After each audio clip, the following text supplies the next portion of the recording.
अस्सलाम वालेकुम। कैसे हैं आप सब? उम्मीद करते हैं आप सब खैरियत से होंगे। आज का जो हमारा उन्वान है वो है मुतशाबा अल्फाज।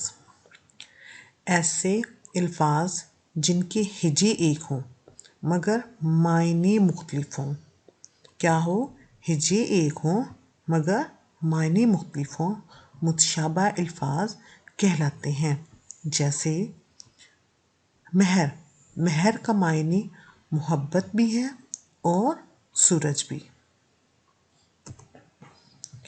इसी तरह कुछ मिसालें आपके सामने मैं पेश करती हूँ। जैसे नज़र।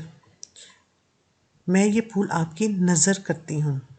मैं ये फूल आपकी नज़र करती हूँ कि आपको पेश करती हूँ। नज़र। मेरी नज़र कमज़ोर है। अर्ज़ो समा। अर्ज़ ज़मीन को कहते हैं, अर्ज़ो समा। अर्ज़। उस्ताद ने मेरी अर्ज़ नहीं सुनी। अर्ज़ दरख्वास्त। काबिल। मोहतरमा फातिमा जिना बहुत काबिल थी। काबुल। काबुल एक शहर का नाम है।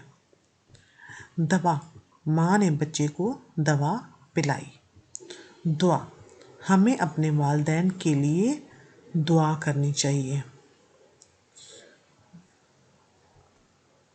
उम्मीद करती हूँ आज का सबक की आपको समझ लगी होगी। अल्लाह हाफिज़।